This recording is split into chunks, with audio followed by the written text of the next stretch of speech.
Saudações, queridos irmãos.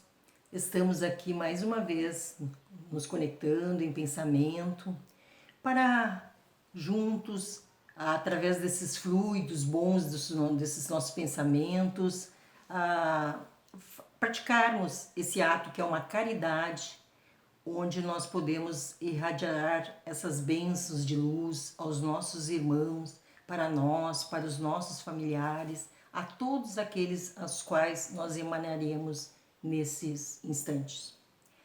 Então, nesse momento, convido a todos para nos conectarmos, então, através do nosso pensamento e fazermos a nossa irradiação.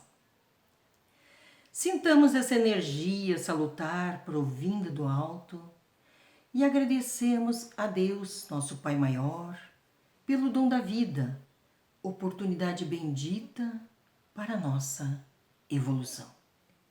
Rogamos a esse Pai amoroso e bom o fortalecimento da nossa fé, da nossa esperança e a ajuda para que permaneçamos resignados diante das adversidades surgidas em nossas vidas.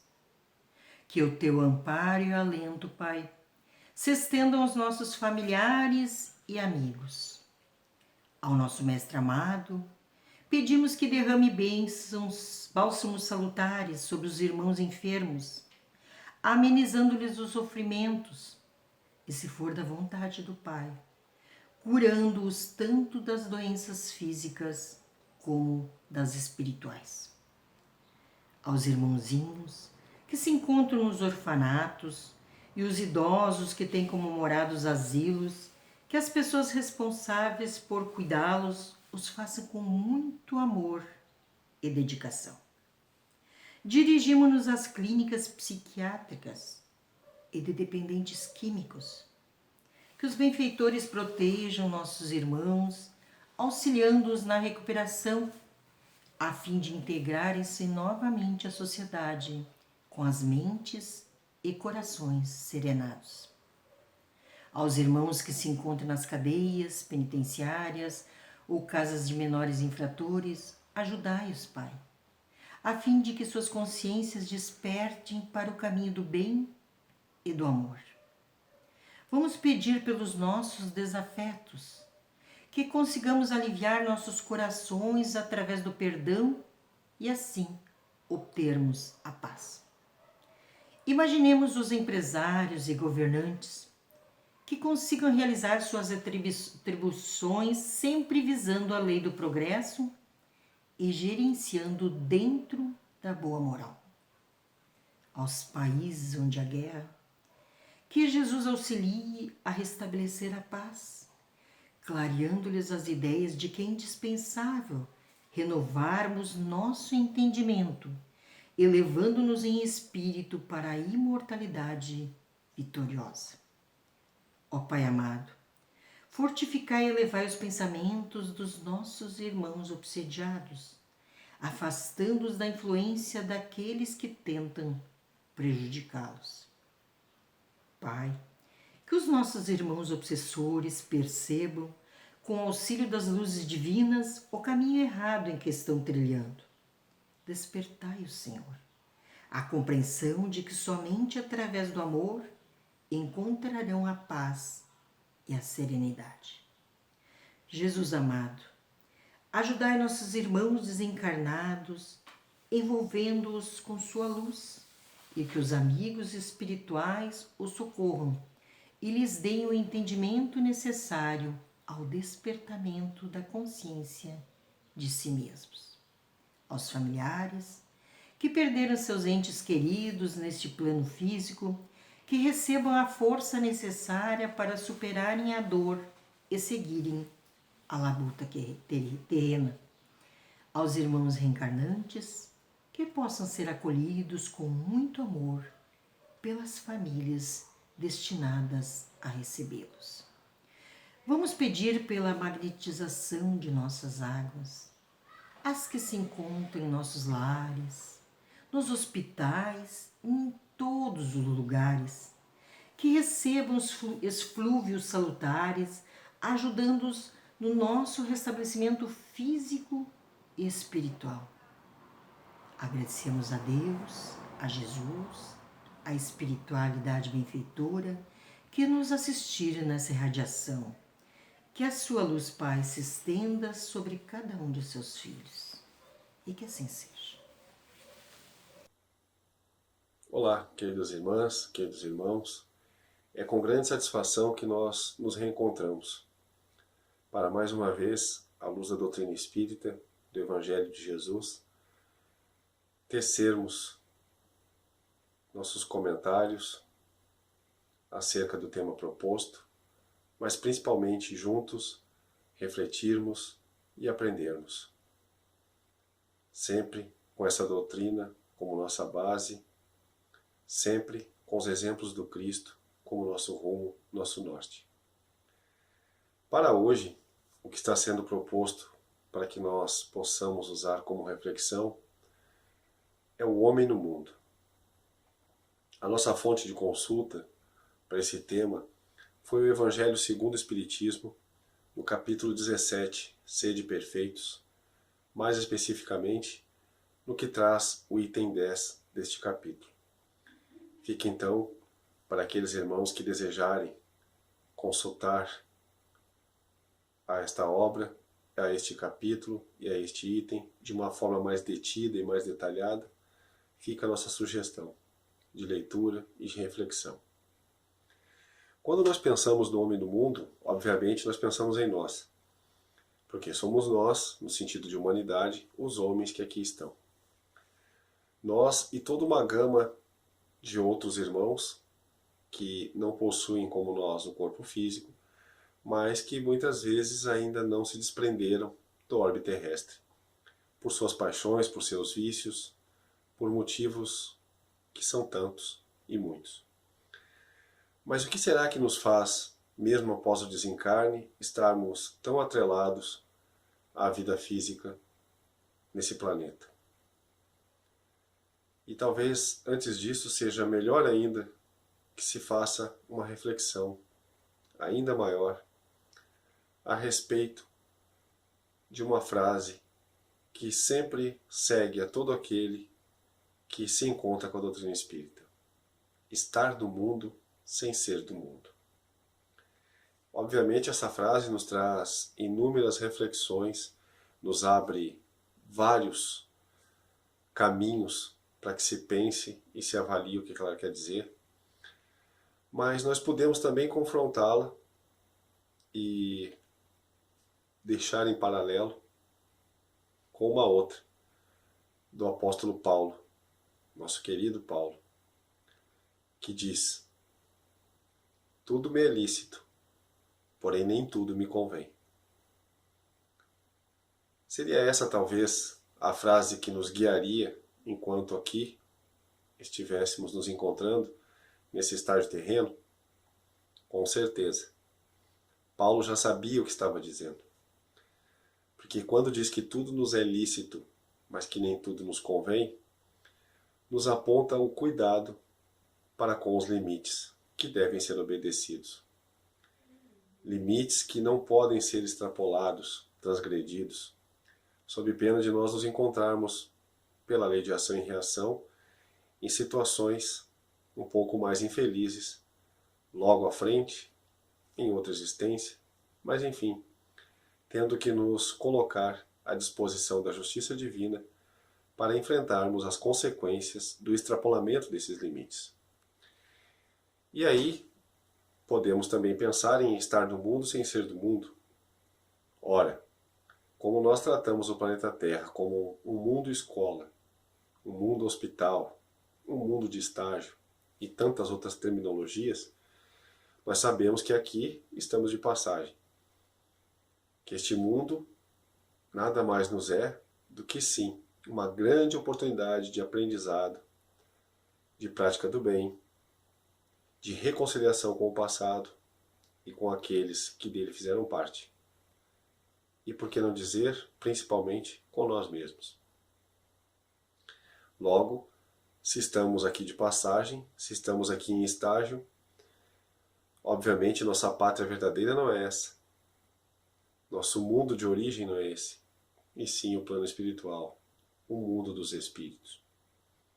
Então, se estamos no mundo, sem sermos deste mundo, não quer dizer que também nós devamos nos privar daquilo que aqui existe. De outra forma, como aqui viveríamos?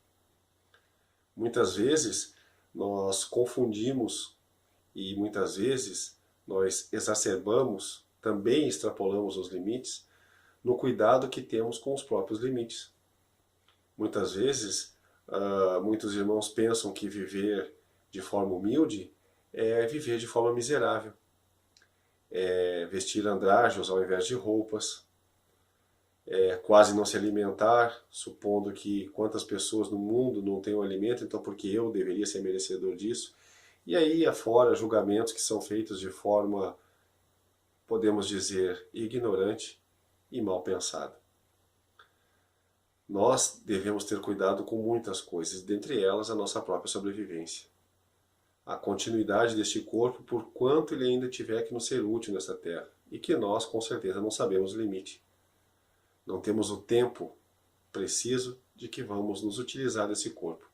Até porque ele mesmo pode ser, a utilização desse corpo pode ser abreviada com os nossos maus cuidados, com a nossa invigilância, com a dedicação aos vícios e a tantos outros dissabores que a vida material pode nos trazer.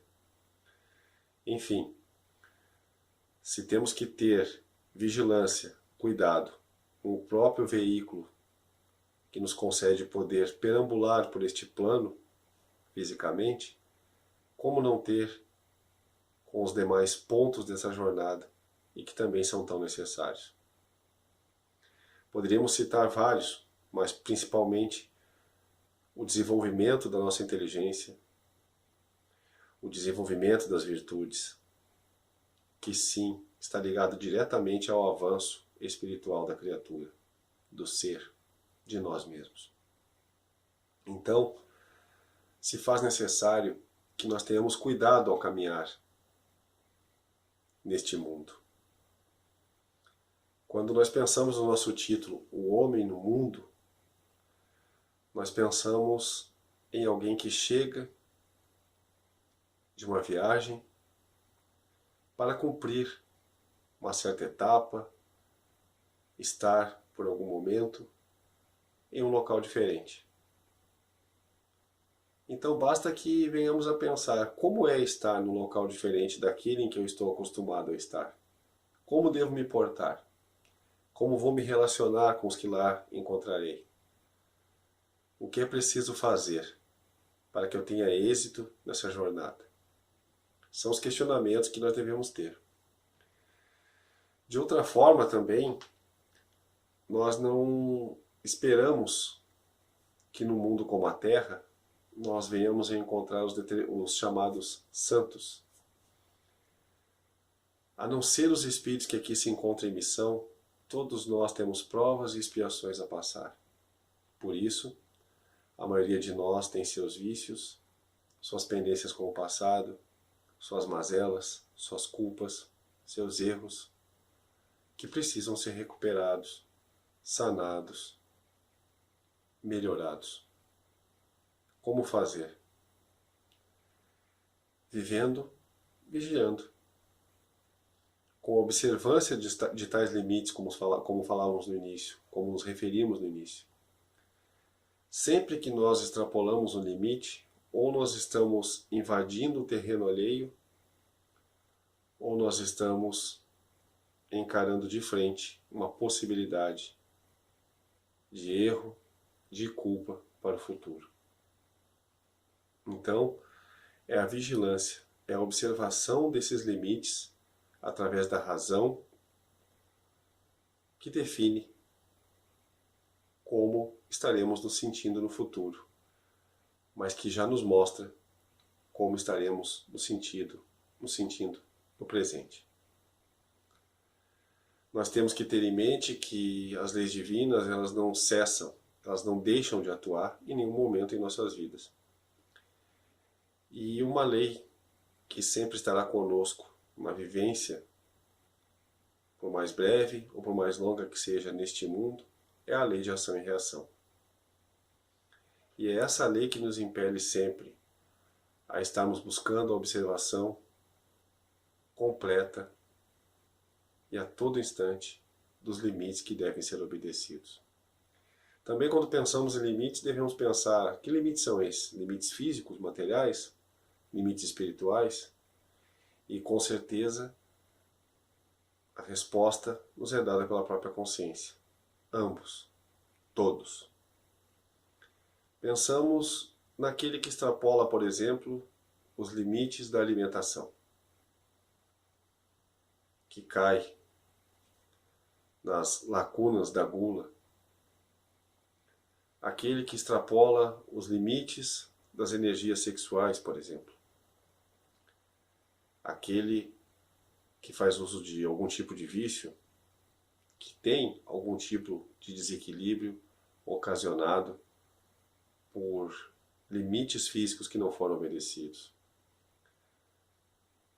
Mesmo aquilo que tem como fim nos trazer harmonia, plenitude física, os exercícios físicos, quando seus limites não são obedecidos, quem padece é o corpo físico.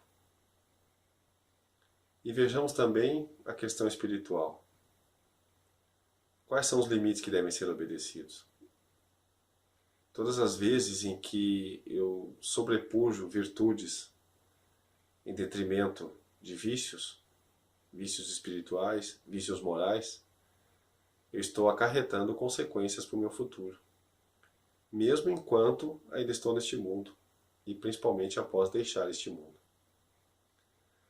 A invigilância no que diz respeito à prática das virtudes, por exemplo, ao invés de amar, odiar, ao invés de benevolência, de indulgência com os defeitos alheios, eu me permitir me deter na fofoca, na intriga, em outra sorte de mazelas tão terríveis, são consequências, ou melhor dizendo, essas práticas ocasionarão consequências que não serão as melhores. Então, enquanto homem no mundo, o que eu preciso obedecer? O que eu preciso ter como norte? Nem se trata de obedecer, se trata de praticar. Porque, por exemplo, a doutrina espírita não nos impõe nada. Ela nos mostra. Ela nos auxilia na certificação do que é certo e do que é errado. Mas permite que nós façamos a escolha. Então nada é imposto, nada tem que ser obedecido. Em primeiro lugar, tudo tem que ser compreendido. E desta compreensão é com certeza de onde virá o entendimento. Tudo me é lícito, mas nem tudo me convém. Esta frase de Paulo está diretamente ligada a um dos maiores elementos que trazemos conosco desde que nos tornamos seres pensantes, seres racionais. Quando chegamos no estágio, no quarto estágio da evolução, que é o reino nominal, como é tratado pela doutrina espírita. Esta frase de Paulo nos remete diretamente ao livre-arbítrio, onde escolhas podem e devem ser feitas a todo instante. Por ora, escolhas más, ruins. Outras vezes, escolhas boas, felizes. E assim vamos nós, tropeçando, cambaleando, mas caminhando em direção à perfeição relativa. Devemos entender que o ritmo ou a velocidade desse caminhar é dado por nós, através dessas escolhas. É através dessas escolhas que nós escolhemos, com perdão da redundância, permanecermos parados, caminharmos de forma mais lenta, de forma mais apressada. É através dessas escolhas que nós escolhemos os próximos dias, os próximos meses, os próximos anos, os próximos séculos.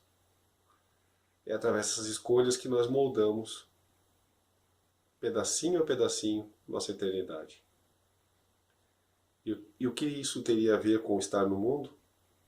Em ser o homem no mundo? Tem a ver que aqui é a nossa escola, onde nós não só temos a chance de aprender, mas temos, pela providência divina e sua misericórdia, a chance de praticar, de colocar à prova tudo aquilo que reunimos como conhecimento e que nos fortalece na caminhada, sempre quando é direcionado ao bem. Porque não basta que tenhamos aprendido, não basta que tenhamos a vontade de praticar, é necessário que o façamos. E de que forma? De forma espontânea, buscando realmente o crescimento. E com esse crescimento, o entendimento, o aprendizado na sua plenitude, para que possamos continuar caminhando à frente, mas sabendo que o que fica para trás é um caminho bem melhor. Desta forma, trafegamos pelo mundo. Mudamos de tempo em tempo. Chegamos na infância, passamos a mocidade, a fase adulta, a velhice do corpo físico, mas continuamos sendo espírito. E é como espírito que deixaremos este mundo para trás. Mas é como espírito que aqui vivemos neste mundo. E graças a Deus temos essa doutrina que nos guia, que nos ampara através dos exemplos e dos modelos de conduta moral, de equilíbrio, de virtude que Jesus mostrou a cada um de nós. Através dos exercícios dessa plenitude, de exemplos, de moral, é que Ele nos deixa o guia para que nós possamos nos conduzir pelo mundo.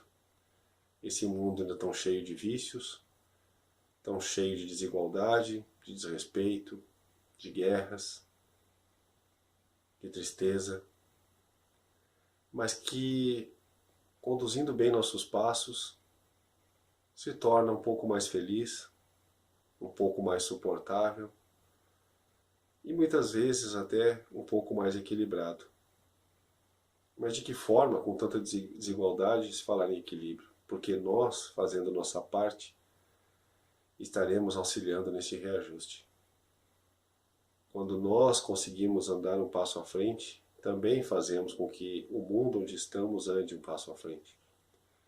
E cada um de nós, dentro da nossa parcela de trabalho, pode sim auxiliar para que as desigualdades desapareçam um dia, para que a tristeza deixe de acontecer neste mundo um dia, para que a infelicidade deixe de acontecer neste mundo um dia, para que mais sorrisos, mais amor, mais plenitude de bons sentimentos possam aqui reinar. Porque é para isso que este mundo está fadado a dentro em breve ser um mundo de regeneração. E haverão homens neste mundo? Sim, haverão homens neste mundo, que estarão ainda buscando caminhar, evoluir e progredir. E assim o será sempre, pela graça de Deus, que nos permite que tenhamos esses estágios para nos reajustarmos com o nosso passado e apontarmos nossa bússola para Ele, nosso Criador Supremo, que nos permitirá chegarmos à perfeição relativa, mas através da prática do bem. Não há outro caminho.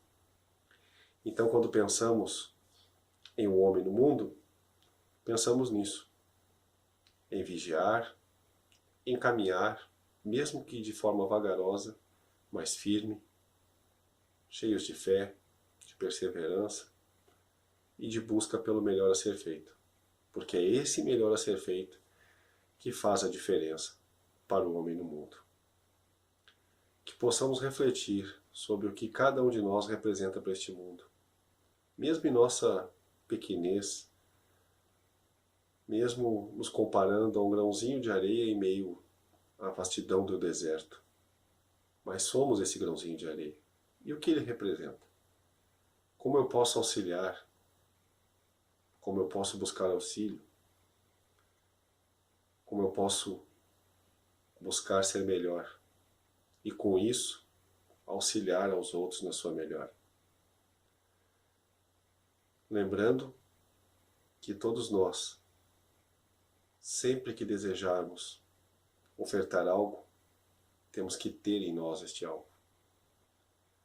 Então, que possamos aprender neste mundo escola, que possamos sanar nossas dificuldades neste mundo sanatório, mas que possamos sermos gratos a Deus pelo amor infinito por nós, ao permitir que tivéssemos um mundo onde pudéssemos caminhar e nos realinhar como seres imortais de sua criação.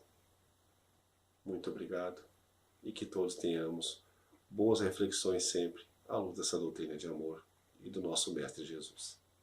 Que assim seja. Irmãos, elevemos nosso pensamento ao nosso Mestre amado, agradecendo por mais essa exposição, a qual nos trouxe ensinamentos tão necessários à nossa evolução espiritual. Que a tua luz, Mestre, se estenda sobre nossa Mãe Terra, despertando a consciência de seus habitantes para o amor e a fraternidade necessários. Dê-nos a força, a coragem e fortaleça a nossa fé, mantendo sempre a chama da esperança para prosseguirmos nossa caminhada, enfrentando os percalços necessários ao nosso progresso. Envolva-nos com teu manto de amor e abençoa nossas famílias e amigos. Que assim seja.